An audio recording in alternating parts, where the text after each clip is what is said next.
عليكم ورحمة الله وبركاته.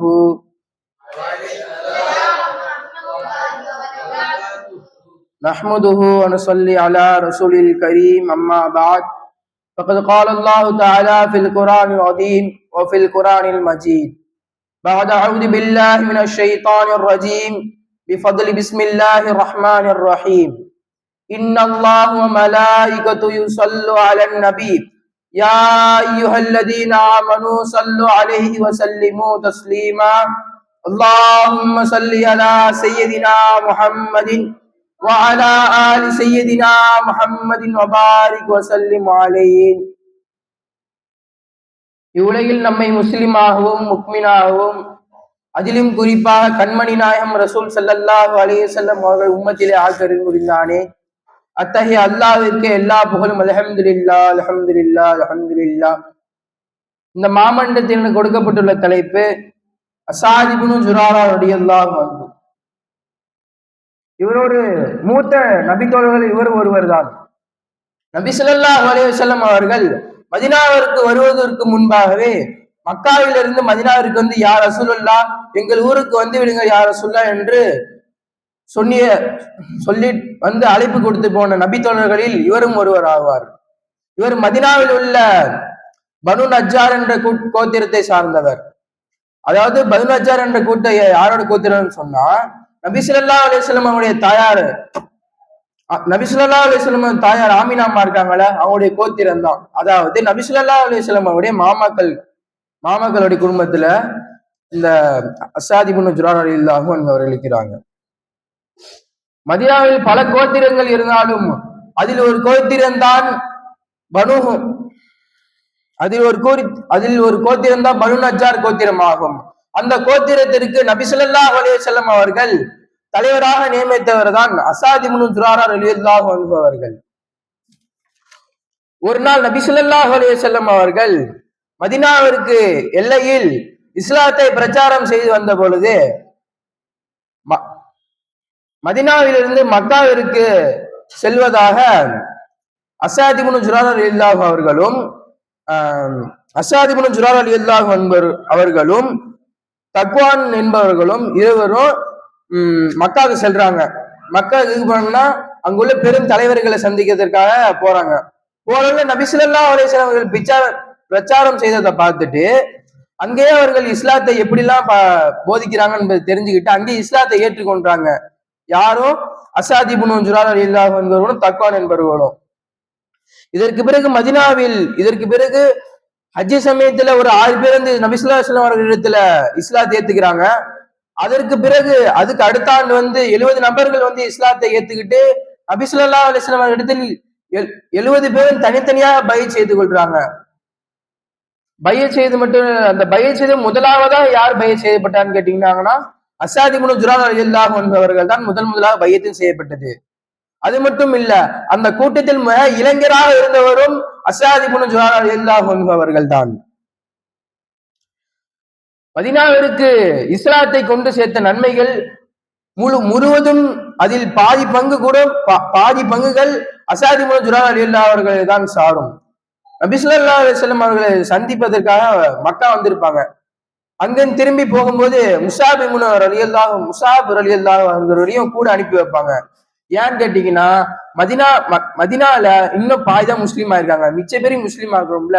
அங்குள்ள இஸ்லாத்தை எதிர்ப்பதற்காக முஸாப் ரலியல்லாஹு அன்ஹு அவர்களையும் அஸாத் இப்னு ஜுராரா அவர்களுடைய அனுப்பி வைக்கிறாங்க ரசூல் ஸல்லல்லாஹு அலைஹி வஸல்லம். மதீனாவிற்கு சென்று அஸாத் இப்னு ஜுராரா ரலியல்லாஹு அன்ஹு அவர்கள் முஸாப் ரலியல்லாஹு அவர்களை தன்னுடைய வீட்டிலேயே தங்க வைத்துக் கொண்டு அவர்களை அணைத்து வருகிறார்கள். முஸாப் ரலியல்லாஹு அன்ஹு அவர்கள் குர்ஆனை அழகான முறையில் ஓதி கொடுப்பதும் இஸ்லாத்தை போதித்து வருவதும் அவருடைய வேலையாக இருந்தது. இப்படியே நிறைய பேர் இஸ்லாத்தை போதித்து வந்துட்டு இருக்கும்போது ஒரு பெரிய ஜமாத் மாதிரி ஒரு கூட்டம் உருவாயிடுச்சு, முஸ்லீம் கூட்டம். அந்த கூட்டத்திற்கு தான் அஸாத் இப்னு ஜுராரா ரலியல்லாஹு அன்ஹு அவர்கள் தொழில் நடத்தி வந்தார்கள். ஒரு நாள் அஸாத் இப்னு ஜுராரா ரலியல்லாஹு அவர்களும் முஸாப் ரலியல்லாஹு அவர்களும் ஒரு தோட்டத்துல உட்காந்து பேசிட்டு இருக்காங்க. அந்த தோட்டம் யாரோட கேட்டீங்கன்னா பனு அஷ்ஹாத் என்ற ஒரு கோத்தத்தாரத்துடைய தோட்டம் அது. ஏன்னா அவர் வந்து என்ன முஸ்லீம் ஆகல, காஃபிரா தான் இருக்காரு. அவரு நபி அசாத் இப்னு ஜுரார் ரலியல்லாஹு அவர்களும் முஸாப் ரலியல்லாஹு அவர்களும் அங்க உட்கார்ந்து அமர்ந்து பேசிக்கிட்டு இருக்காங்க. அவருக்கு அருகில் பாத்தீங்கன்னா புதுசா இஸ்லாமாக வந்த 2 நபர்கள் உட்கார்ந்து பேசிக்கிட்டு இருக்காங்க. அவர்கள் எடுத்து அல்லாஹ் பத்தி சொல்லிட்டு இருக்கும்போது ஒரு நபர் பார்த்துட்டு போயிட்டு அந்த தோட்டத்துக்கு சொந்தக்காரனான சாத் பின் முஆத் அவர்களும் உசேன் பின் ஹுலைர் ரலியல்லாஹு அவர்களுக்கும் போய் சொல்லிடுறாங்க. யாராவது, ஏன்னா அப்ப அவங்கதான் பொறுப்புல இருக்காங்க. மதினால பொறுப்பு வந்து நம்மள்ட்ட கேட்காமலே புதுசா வந்து ஒரு மார்க்கத்தை கொண்டு வந்து நடத்திட்டு இருக்காங்கன்னு போய் கேட்கலாங்க. போய் பார்த்தா சாபித் அலியில பாக்குறாங்க. பார்த்தா அவங்களுடைய சின்னம்மா பையன் தான் அசாத் இப்னு ஜுரார் ரலியல்லாஹு அன்ஹு அவர்கள். அவங்க வந்த உடனே சாபித் உசைன் பின் ஹுலைர்ட்ட சொல்றாங்க, நான் போய் நேரடியா போய் அவங்கள்ட்ட பேச முடியாது, பேசி நான் சண்டை போட்டேன்னா என்னுடைய உறவு வந்து விரிசல் ஏற்பட்டுரும். அதனால நீ போய் ஃபர்ஸ்ட் பேசுங்க, என்னென்ன வேணும்னு பார்த்து சொல்லுங்க, நான் நான் பின்னாடி வரேன் அப்படின்னு சொல்லியிருந்தாங்க. இவங்க போயிட்டு முன்னாடி முன்னாடி போய் ஃபர்ஸ்ட் பேசுவாங்க. முஸாப் ரலியல்லாஹு அவர்கள் எடுத்துட்ட போய் பேசும்போது அவங்க சொல்லுவாங்க,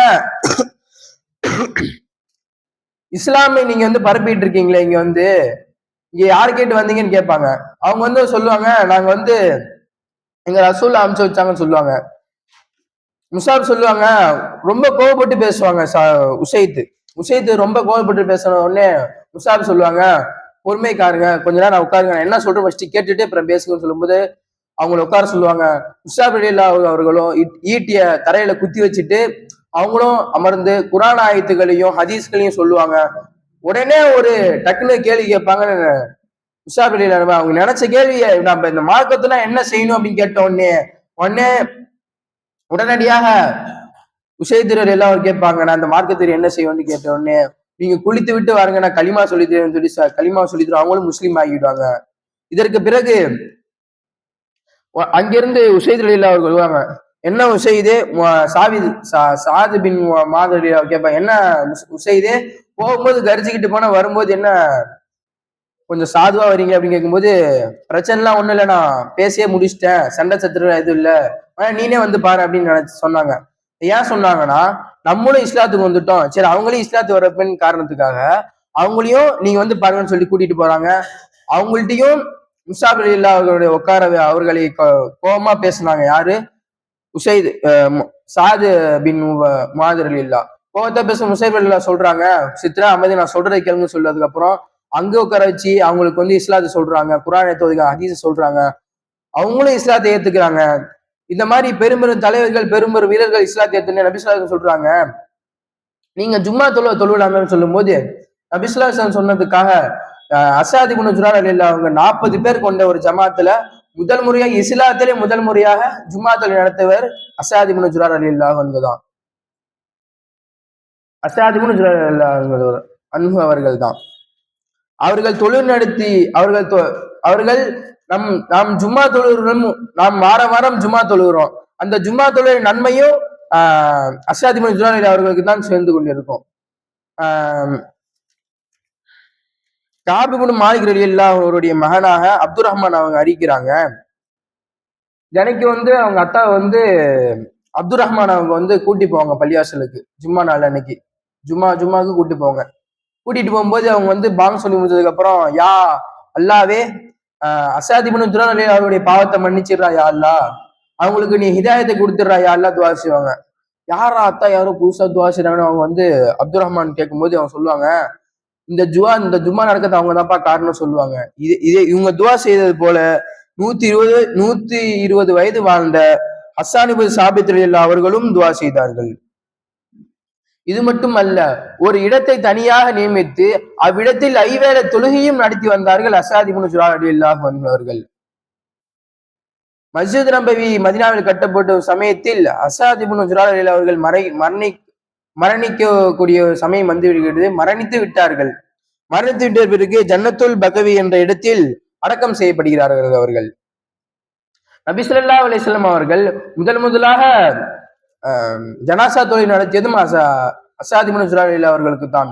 ஆக இவர்களை சிறப்பு சொல்லிக்கொண்டே போகலாம். ஆகவே இவர்கள் எப்படி வாழ்ந்தால் அதே போல் வாழக்கூடிய பாக்கியத்தை அல்லாஹ் தஆலா உங்களுக்கும் எனக்கு தந்தரி பிடித்துவானா. ஆகிரு துஆனா அல்ஹம்துலில்லாஹி ரப்பில் ஆலமீன். அஸ்ஸலாமு அலைக்கும் வரஹ்மத்துல்லாஹி வபரகாத்துஹு.